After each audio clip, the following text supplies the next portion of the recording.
dan sholat sendiri.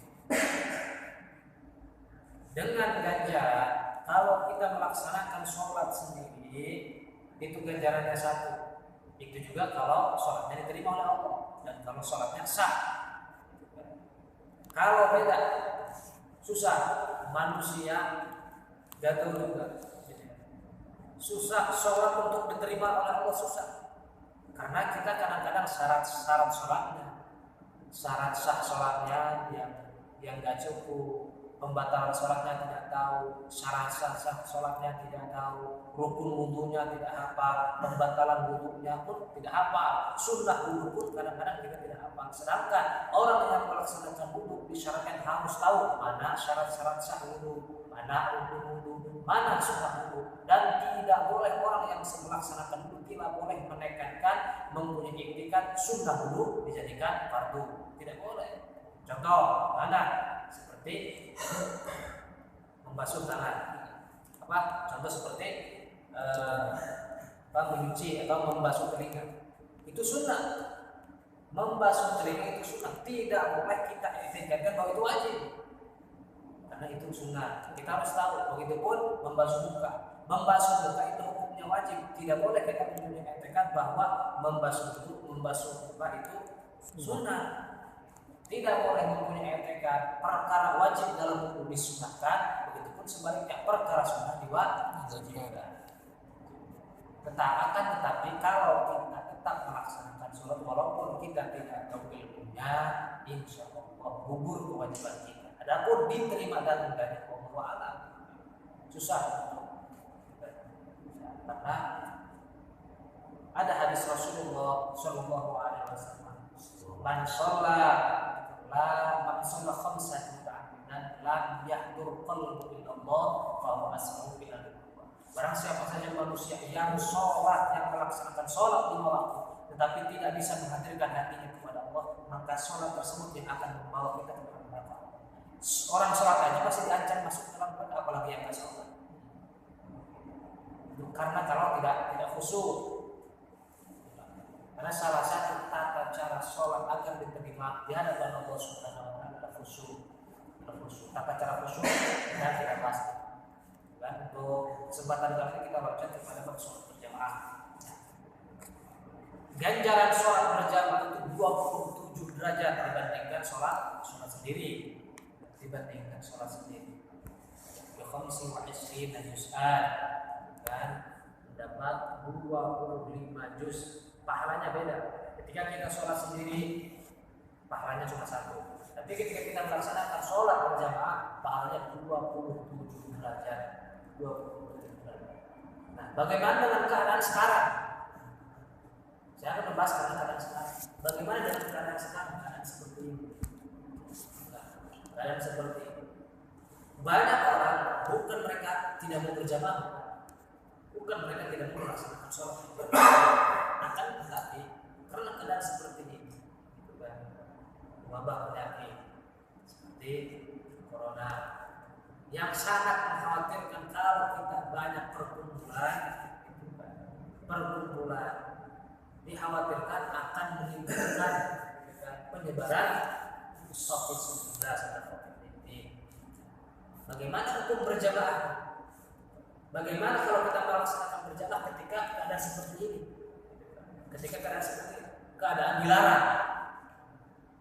Sedangkan di sini kalau ada orang yang melaksanakan berjamaah, pahalanya mendapat 27 derajat. Ini kan kalau waktu normal. Bagaimana sekarang dengan waktu yang dilarang? Sekarang orang dilarang melaksanakan berjamaah. Dilarang melaksanakan berjamaah karena kondisi seperti ini. Apakah tetap kita akan mendapat 27 derajat? Apakah dosa kalau kita melaksanakan? Karena ini dilarang. Walaupun aturannya, walaupun larangannya bukan larangan dari Allah, tapi larangan dari tim medis, bukan larangan dari pemerintah yang mereka mempunyai tujuan lain. Karena di kondisi seperti ini, itu kan para ulama pun berpendapat atau memasukkan kepada siapa? Kepada tim medis. Ya, seperti itu. Nah, ketika kita berjamaah sekarang dianjurkan untuk tidak merapatkan barisan. Nah, bagaimana hukumnya sholat berjamaah di tidak mendapatkan barisan. Sedangkan banyak hadis yang berpendapat bahkan setiap berjamaah dimanapun, di masjid manapun, imam sholat berjamaah selalu sebelum berjamaah selalu membaca hadis. Istawu a'tadilu sufufakum baina tasfiyatas sufuf min tamami sholat. Dan sawu sufufakum baina tasfiyatas sufuf min tamami sholat. Luruskan dan rapatkan sofnya, karena meluruskan dan merapatkan sof adalah salah satu kesempurnaan dari sholat. Bila mana sholat kita sof tidak dirapatkan, tidak sempurna sholat. Seperti itu. Makanya banyak juga sekarang di kondisi seperti ini, bukan di kondisi seperti ini, ketika pemerintah memberikan fatwa, bukan atau MUI memberikan fatwa sholat supaya jaga jarak, banyak yang membantah. Bukan satu dua orang, ulama pun banyak, para kiai banyak yang membantah, tidak setuju, ya, karena pengetahuan mereka mungkin, pengetahuan mereka. Ya, kalau kita berpatokan terhadap hadis. Dan kalau kita patokannya hanya hadis, tidak memakai ijma ulama, ya pasti seperti itu. Karena di dalam hadisnya seperti itu. Di dalam hadisnya seperti itu, bahkan itu dijelaskan. Nah, di sini penjelasannya. Ini adalah salah satu Rasulullah. Salah pendapat orang bahwa yukul maklubi pada bagian filosofi di wajah sahabat. Nah, bila mana ketika kita sedang melaksanakan sholat berjamaah. Ketika misalkan kita melaksanakan sholat berjamaah, ketika kita misalkan sholat berjamaah, ada satu ruang yang kosong, kan? Barisan pertama di depan, lurus, ada yang kosong, Tapi kita datang belakangan, membuat barisan baru, sedangkan depan ada yang kosong. Wa yuqul maklumi pada bagian gunung sufi di wajah dasar.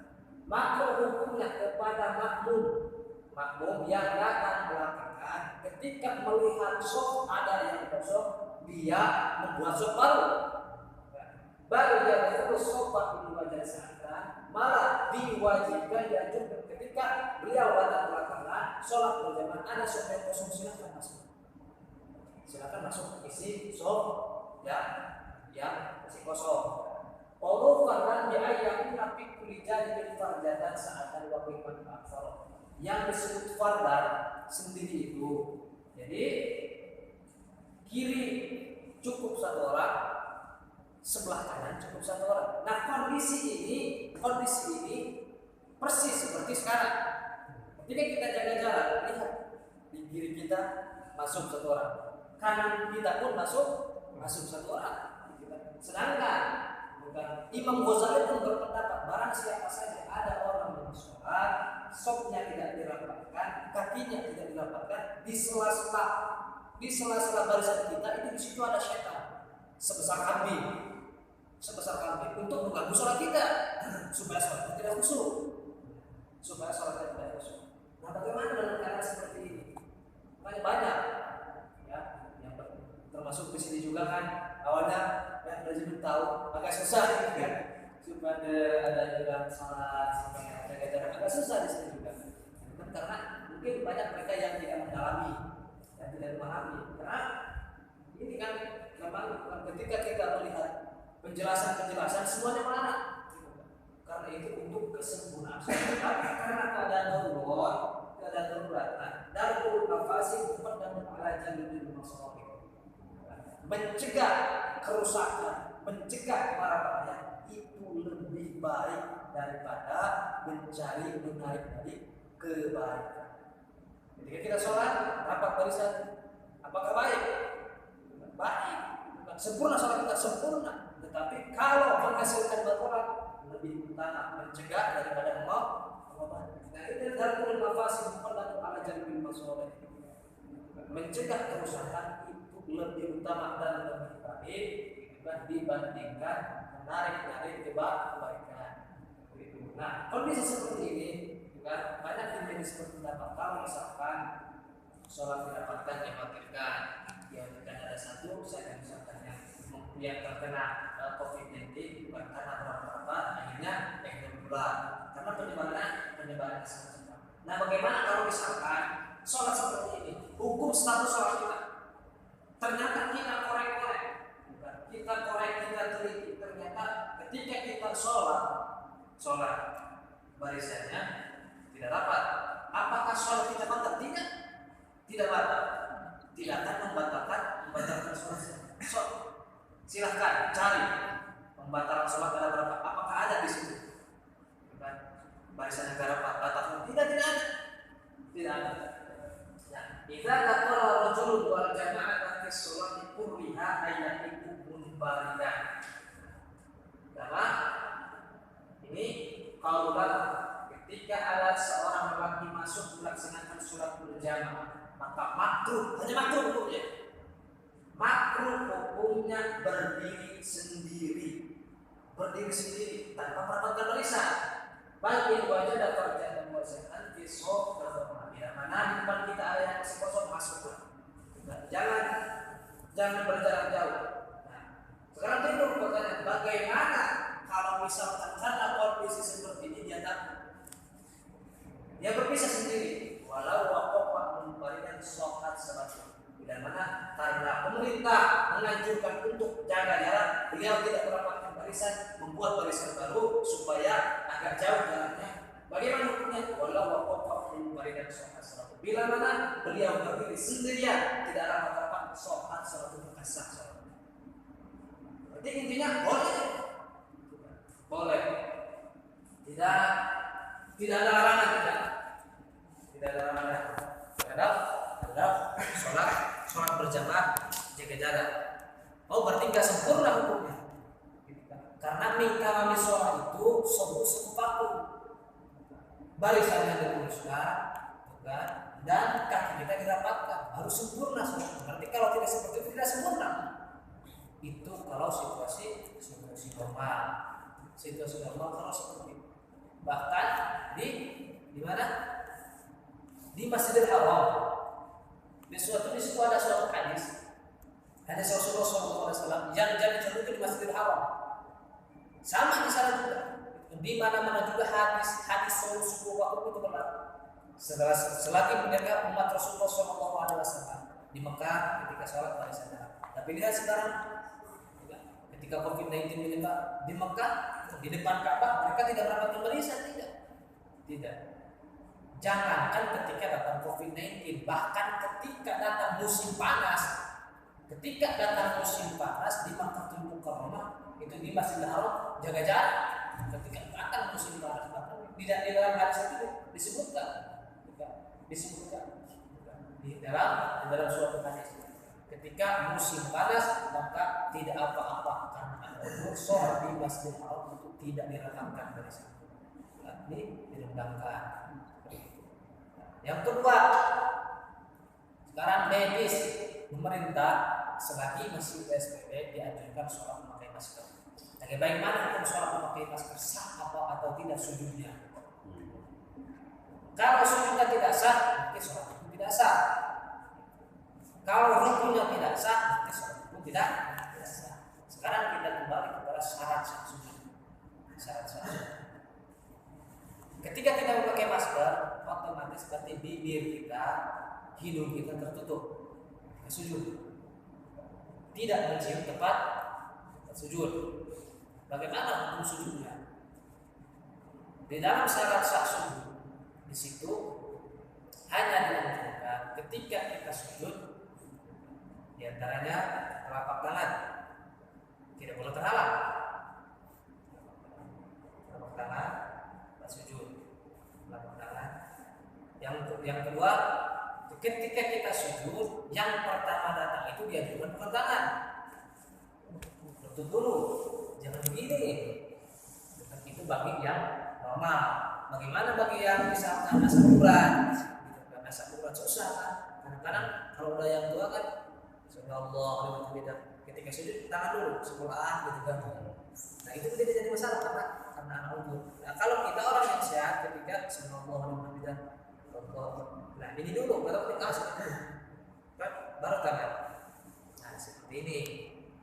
Dan dianjurkan ketika sujud, awas, jangan kita menahan kepala. Tangan kita jangan menahan kepala. Lemaskan tangan kita. Tapi prakteknya jangan begini ya. Sujud jangan begini ya, Mas. Ya, seperti ini. Nah, ini begini. Bukan begini. Karena posisi tangan harus di depan, harus di sini. Karena saya memperhatikan banyak orang yang sujud, ada yang begini, banyak. Kenapa patokan seperti itu? Begini, baru. Tapi jangan menahan. Jadi tangan jangan menahan beban kepala. Jadi ketika kita sujud, kepala kita jangan ditahan. Karena patokan para ulama mencontohkan sahabat satu sah sujud saking ingin tahunya, gitu kan? Tahunya patokan sah dan enggaknya sujud. Di depannya ditaruh tepung. Sujud. Kalau misalkan kita sujud, tepung itu misalkan udah ada bekasnya. Nah, bekas kening kita berarti udah sah. Udah ada bekas kening kita berarti udah sah. Kalau misalkan kita sujud, tapi tepung ini belum ada bekas kening kita, itu belum sah. Berarti kepala kita ditahan. Jadi ketika kita sujud jangan menahan beban kepala. Sujud juga beban kepala. Nah, yang jadi patokannya ini ketika kita sujud. Kalau ini wajib, kening kita wajib ketika kita sujud, itu kan harus kena kepada tempat sujud. Bagaimana kalau misalkan sujud seperti ini? Apakah sah? Tidak sah.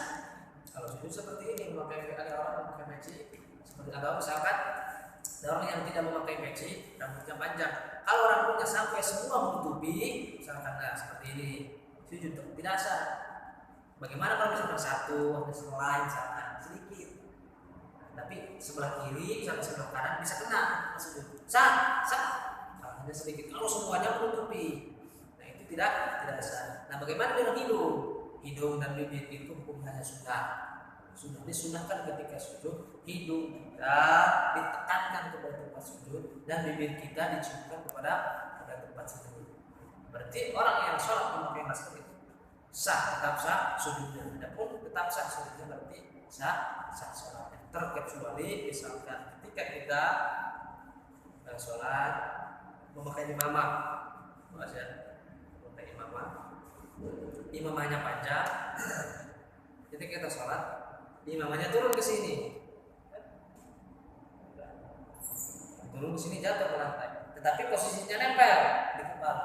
Sujud, kita sujud ke imamah itu tidak sah. Sujud ke imamah tidak sah. Ada orang memakai sorban seperti ini, sorbannya di sini. Wah, sujud. Kan pasti sorbannya kan panjang ke bawah, pasti kena sejadah. Kalau misalkan ada di sini, gak apa-apa, geserkan pakai tangan. Karena kalau pakai sujud itu tidak sah. Atau kalau memang pengen selamat, sujudnya pengen sah sujudnya, misalkan kita pakai imamah atau pakai sorban, ketika kita sujud, sorbannya kan otomatis ke tempat sujud. Tarik aja gak apa-apa, jatuhin, jangan sampai nempel di badan, jatuhin, baru pakai sujud. Sah kalau itu. Kalau masih nempel di badan kita dengan tidak sah. Nah, seperti itu. Jadi intinya sholat memakai masker tetap sah, sujudnya sah, dan ketika sholat jaga jarak, kondisi darurat, bukan kondisi darurat seperti itu tetap sah. Jika sholatnya tetap sah. Hanya bukan banyak orang yang berpendapat bahwa terjabaknya tidak sempurna. Adapun sempurna dan tidaknya karena, tapi menurut saya pendapat saya karena mungkin kondisi seperti ini, kondisinya sedang darurat, insya Allah tak diberikan sempurna oleh Allah Subhanahu wa Ta'ala, dan tetap ganjarnya tetap 27 derajat. 27 derajat walaupun tidak merapatkan barisan, karena jaminan Allah orang yang sholat berjamaah dan merapatkan barisanlah yang mendapat 27 derajat. Karena kalau sholat merapatkan barisan baru sah berjamaahnya. Kalau tidak dirapatkan barisan itu tidak sah. Gitu. Karena misalkan kita sholat berjamaah, kita di depan, imam di depan, satu sholat, ada yang kosong, satu orang, ada yang kosong satu. Kita bikin sholat baru di belakang. Itu yang shot kedua tidak asal berjamaah ke belakang. Kalau misalkan yang depan belum diisi, itu tata cara berbahkan ketika kita berjamaah misalkan, dengan kondisi kita bersama atau misalnya kita sholat Jumat, kondisi sholat Jumat, misalnya kondisi normal, tidak jaga jarak, normal, kita sholat Jumat, kita baru datang. Pas kita datang, misalkan Bang Rian datang, baru datang misalkan, sebelum sholat Jumat beliau baru datang, datangnya kondisi di belakang, pas dia lihat misalkan ada salah satu jamaah sholat Jumat yang di depan keluar ketika sholat, beliau keluar yang mungkin mulai kita katakan kecil keluar, otomatis kosong. Bang Rian di sana jauh sekali. Itu dianjurkan kepada Bang Rian, jangan melihat dia dulu kemana untuk mengisi sop yang ini. Sop yang ini kalau misalkan belum ada yang isi. Gimana kan jauh? Diperkirakan kalau lari dari sana, misalkan jalan kaki dari sana, kondisi sempit seperti ini, sholatnya keburu beres, misalkan keburu kebagian, paling kebagiannya tinggal tahiyat. Tidak apa-apa, lebih utama, gitu kan, lebih utama mengisi sop kosong daripada kita kalau ke sana ketinggalan sholat di sini aja. Lebih utama untuk mengejar ke depan untuk mengisi sop yang kosong daripada membuat sop yang baru di belakang. Itu walaupun kondisinya misalkan kita ketinggalan, tetap yang diutamakan mengisi sop yang depan. Itu masalah sop.